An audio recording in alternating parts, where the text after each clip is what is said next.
Audio Jungle.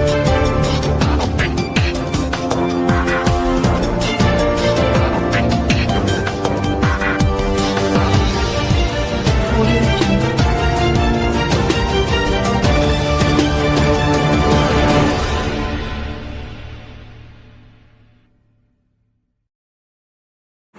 नमस्कार मित्रों, मैं हूं बीडी अग्रवाल और आप देख रहे हैं खबरें आज तक। 25 मार्च को हुए लॉकडाउन के पश्चात आज 18 मई को जिला न्यायालय में अच्छी खासी संख्या में अधिवक्तागण अपने अपने चैम्बरों व सीटों पर पहुंचे। आज न्यायालय में किस प्रकार से कामकाज हुआ, इस पर हम बार एसोसिएशन के प्रधान सुधीर यादव से चर्चा करेंगे। तो आइए सुनते हैं प्रधान सुधीर यादव ने क्या कहा। नहीं, ये रेस्ट्रिक्टेड वर्किंग हमारी स्टार्ट हुई है। अभी रेस्ट्रिक्टिवली हमारी कोर्ट अभी फंक्शनिंग करेगी और हमारे डिस्ट्रिक्ट एंड सेशन जज साहब का आदेश था 16/5 को, जो उन्होंने आदेश दिया उसके अकॉर्डिंगली ये था कि जो पहले से जिस तरह से लॉकडाउन जो पीरियड रहा है हमारा, पिछले 3 लॉकडाउन पीरियड जो रहे हैं, उसमें जो फंक्शनिंग रही है जिस तरीके से, वो तो है ही। अर्जेंट मैटर्स जो जैसे स्टे मैटर था या हमारा बेल मैटर था, तो वो तो वैसे के वैसे ही काम करते रहेंगे। इसके अलावा कुछ जजेस को हमने यहाँ पे रोस्टर के तहत एडिशनल बैठाना शुरू किया। 50% स्ट्रेंथ पे बेसिकली हमारी कोर्ट काम कर रही है। पहले जैसे ड्यूटी मजिस्ट्रेट एक एडीजे लेवल पे बैठते थे, एक नीचे लोअर जुडिशरी में बैठ रहे थे। अब वो क्या है कि जैसे 8 एडीजे हमारी कोर्ट में है, तो 4 एडीजे हमारे एक दिन बैठेंगे, 4 एक दिन बैठेंगे। नीचे 4 हमारे लोअर जुडिशरी स्टाफ में, तो 2 एक दिन आएंगे, 2 एक दिन आएंगे। तो इस तरीके से उस काम को रोस्टर हमने तैयार किया, तो उसके अकॉर्डिंगली वो फंक्शनिंग अपनी होगी।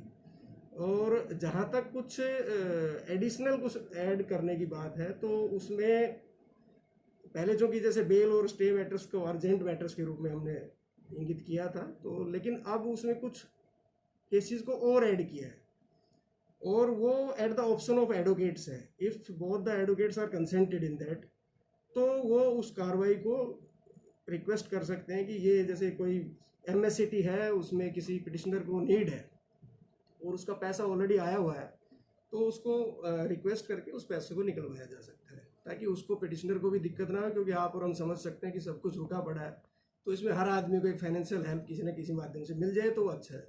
इसी प्रकार से कोई म्यूचुअल डाइवोर्स की बात है, जैसे जिसमें दोनों पार्टी कंसेंटेड है, सेकंड मोशन हमारा ड्यू है, और उस केस में दोनों पार्टीज अभी भी रेडी हैं कि भी वो डिवोर्स पिटीशन के लिए कि हम डिवोर्स लेना चाहते हैं, तो वो दोनों की कंसेंट अगर है तो उस केस को भी कोर्ट टेकअप कर सकता है। तो इसके इसी तरह के कुछ केसेस को और ऐड किया है। इसमें कोई स्पेशल ऐसा नहीं है कि कोर्ट की फंक्शनिंग हमने फुल फ्लेज स्टार्ट कर दी है बस, लेकिन कुछ फैसिलिटेट करने के लिए, एडिशनल कुछ फैसिलिटेट करने के लिए, वो भी सब के सब जो एमएचए और उनकी सब गाइडलाइंस हैं, जो गवर्नमेंट की एडवाइजरीज हैं, सेफ्टी मेजर्स जो हैं, सोशल डिस्टेंसिंग का जो है, वो हम सब फॉलो करते हुए सारा का सारा वो कार्रवाई करने की कोशिश की जा रही है। और उसी के तहत आज प्लांट में हमारे ये जो पूरा का पूरा प्रीमाइसिस है, इसको सैनिटाइज वर्क भी हमने करवाया है। तो हमारे एक साथी हैं, उनकी रिक्वेस्ट थी सुबह उनके पार्ट पे, उनकी पंचायत की तरफ से थी कि भी हम इस एरिया को अपने कोर्ट कैंपस को हम करवाना चाहते हैं। तो हमने उनको कहा कि आप बिल्कुल खुले दिल से ये कार्य करवा सकते हैं, और उन्होंने सुबह उसको अपने लेवल पे पंचायत के साथ कोऑर्डिनेट करके उन्होंने यहाँ पे उसको बुलाया था, और उसके अकॉर्डिंगली पूरा जो हमारा प्रीमाइसिस है वो सैनिटाइज हुआ है। तो हम उस पंचायत का भी और हमारे जो साथी एडवोकेट है उसका भी विशेष तौर से धन्यवाद करते हैं, क्योंकि ये एक सामूहिक काम है, किसी एक पर्टिकुलर व्यक्ति का काम नहीं है। इसमें हम सभी को अपनी जिम्मेवारी निभाते हुए काम करना है। तो उन्होंने जो काम किया, काफ़ी सराहनीय काम किया है, और मैं समझता हूँ कि इस तरह के काम के लिए हर आदमी को एकजुट होकर काम करने की आवश्यकता है। सर, जो कोर्ट है इसके अंदर पता लगा कि ये कोर्ट जो है उसको क्वारंटाइन किया गया है उनमें, तो क्या पूरा मामला है? लास्ट वीक आपने भी सुना होगा मीडिया के अंदर, गांव मामड़िया पड़ता है हमारे डिस्ट्रिक्ट में, तो वहाँ से कोई झगड़ा हुआ था और 2 अक्यूज थे, उनको पुलिस ने कोर्ट में पेश किया था, मैडम हमारी करुणा शर्मा जी की कोर्ट में। और उस कोर्ट में जब उनको पेश किया और आफ्टर दैट जब जुडिशियल कस्टडी उनको ऑर्डर हुए, तो वहाँ पे जब टेस्टिंग हुई, तो उस टेस्टिंग में उनको वो पॉजिटिव निकले। और उसके बाद जितने भी जो कोर्ट कर्मचारी थे या मैडम जज जो मैडम थी हमारी, वो और जो एडवोकेट्स जो उसमें डील कर रहे थे, तो उनको सभी को होम क्वारंटाइन के लिए सजेस्ट किया गया है। तो यही सारा मामला है। अभी तक उनको किसी भी प्रकार से कोई पॉजिटिव वो ऐसी कोई बात नहीं है। सिर्फ वो 2 एक्यूज जो थे उनको पॉजिटिव रिपोर्ट आई है, और बाकी ये सभी की सभी अभी किसी प्रकार से वो नहीं, तो सब जो नॉर्मल है। क्लाइंट्स हैं, तो आप क्या उनको संदेश देना चाहते हैं कि कोर्ट में कौन क्लाइंट आना चाहिए, नहीं आना चाहिए, किस तरीके से पूरी प्रक्रिया रहेगी वर्क की, वो बताइए। जी, हमारे जो मेरी अभी सेशन जज साहब से जो मीटिंग थी 16 तारीख की, उसमें यही डिस्कस हुआ था कि आप क्लाइंट को अननेसेसरली ना बुलाएं, अनटिल अनलेस की बहुत ज़्यादा अनिवार्य हो तो ही कोर्ट करेगी, वो भी subject to the certification of medical staff, कि उसको एक मेडिकल सर्टिफिकेट के साथ कोई भी, जैसे पुलिस किसी को पेश कर रही है कोर्ट में, तो वो वहाँ से एक सर्टिफिकेट, पहले मेडिकल सर्टिफिकेट ले और उसके बाद कोर्ट में वो पेश हो। तो इस तरह के मेजर्स करके, वो भी बहुत ज़्यादा आवश्यक हो तो, अदरवाइज उनकी प्रेजेंस की आवश्यकता अभी नहीं है। ये जैसे मैंने बताया कि सिर्फ बेल और स्टे मैटर्स के अलावा कुछ मैटर्स को वैसे at the option of advocates और the need of the petitioners और द क्लाइंट्स, तो उनकी जो भी जिसी तरह की जो बात है कि ताकि उनके साथ कोई अनजस्टिस ना हो इसकी वजह से, और कोई बिल्कुल नीडी पर्सन है उसको कोई आवश्यकता पड़े तो उस काम को थ्रू एडवोकेट्स करवा सके। तो बड़ा रिस्ट्रिक्टिवली काम हो रहा है इसमें, ऐसा कुछ नहीं है कि वर्किंग हमने पूरी खोल दी है।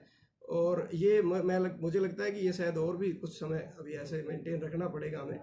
तो वो सारे के सारे मेजर्स हम पूरे लेके चल रहे हैं। सैनिटाइज वर्क पहले 2 दिन पहले भी पूरा हुआ था और आज फिर दोबारा से कैंपस में हुआ।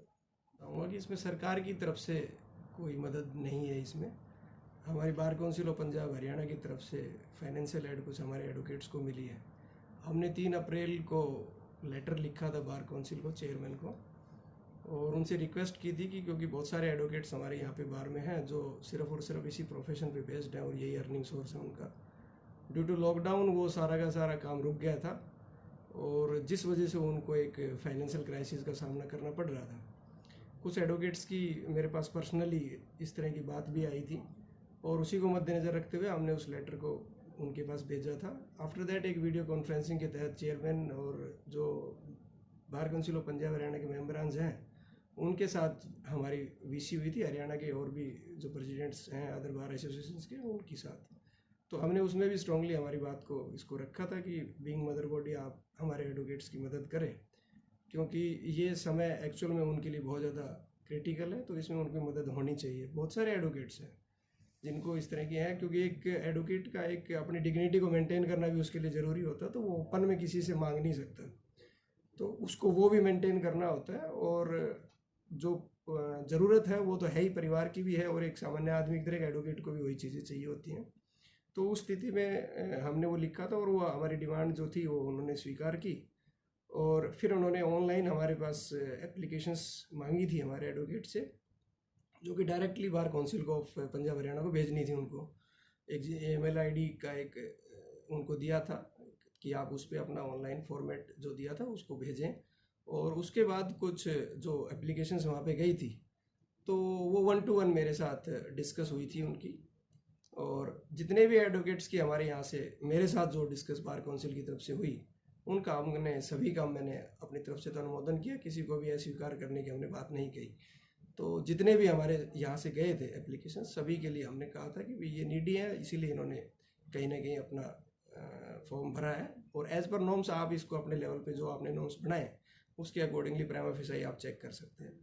तो उसके अकॉर्डिंगली उसके बाद फिर पैसा शायद जो मेरे को अभी इन्फॉर्मेशन है बहुत सारे एडवोकेट्स को मिल चुका है, 5000 रुपीज़ पर हेड उनके सीधे अकाउंट में क्रेडिट हुआ है, और शायद ये प्रक्रिया में अभी है, कुछ एडवोकेट्स को अभी मिलना बाकी है। तो लगभग 70 एडवोकेट्स हमारे यहाँ पे इस चीज़ से लाभान्वित हुए हैं। तो मैं समझता हूँ नियर फ्यूचर शायद सभी को ही वो चीज़ें मिल जाएंगी, क्योंकि बारी बारी से शायद हो सकता है वो ऐसा आ रहा है। तो काफ़ी एडवोकेट्स की तरफ से फ़ोन भी आए हैं, तो उसके मार्फत हमें जो पता चला कि वो पैसा उनके पास आया हुआ है। तो इसके लिए हम bar council of Punjab Haryana का भी विशेष तौर से धन्यवाद करते हैं, चेयरमैन साहब का, और जितने भी हमारे मेंबरान्स हैं हमारे यहाँ से जो मेंबर हैं उनका भी हम विशेष तौर से धन्यवाद करते हैं कि उन्होंने भी जो भी हमारे एरियाज़ के जो भी एडवोकेट्स थे उनकी बात को वहाँ पे अपनी तरफ से करके और जल्द से जल्द उस कार्रवाई में हमारी सहयोग करा। तो बहुत बहुत धन्यवाद करते हैं।